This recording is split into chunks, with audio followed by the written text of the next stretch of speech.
చంద్రబాబు నాయుడు గారు ఇవ్వాల్సిన పథకాలు ఇవ్వకపోగా ఉన్న పథకాలను ఎత్తేసాడు. ఇది ప్రజల జీవితాలతో చెలగాటం కాదా? ఇది విధ్వంసం కాదా?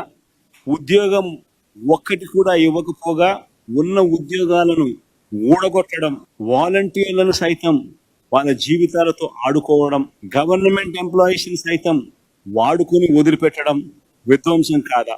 రాష్ట్రానికి సంబంధించిన వనరులు రాకుండా చేయడం, రాష్ట్రం ఆదాయం పెంచకుండా తన సొంత జోబీలకు వచ్చే ఆదాయాన్ని పెంచుకునే కార్యక్రమం చేస్తూ ఇసుక, మద్యం, అదే మాదిరిగా శాండ్, ఇసుక, మద్యం, క్వాడ్స్, సిలికా ఇవన్నీ దోచేయడం విధ్వంసం కాదా?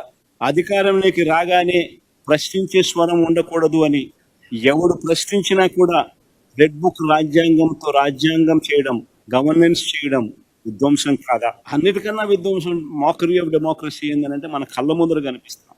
నేను తిరుపతి ఇన్సిడెంట్ చూస్తే కనిపిస్తుంది mockery of democracy.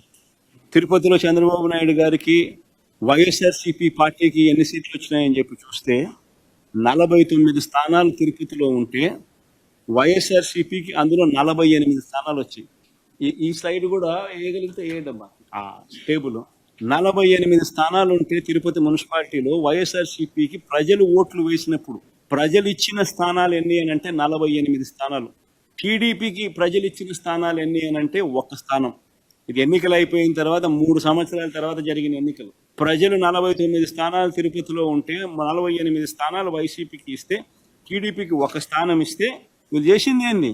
Re-election for vice president post జరిగితే వైఎస్ఆర్సీపీ కార్పొరేటర్లను కిడ్నాప్ చేసి, బెదిరించి, ప్రలోభాలు పెట్టి, చివరికి వాళ్ళు పోలీసులను వాడుకొని పోలీసుల సమక్షంలోనే కిడ్నాప్ చేసి వైసీపీకి సంబంధించిన కార్పొరేటర్ ప్రయాణిస్తున్న బస్సును ఆపి పోలీసుల సమక్షంలోనే వాళ్ళని కిడ్నాప్ చేసి, ఓటు హక్కు ఉన్న ఎమ్మెల్సీని సైతం కిడ్నాప్ చేసి, చివరికి వాళ్ళు వైస్ ప్రెసిడెంట్ కింద గెలుచుకున్నట్టుగా డిక్లేర్ చేసుకున్నారు.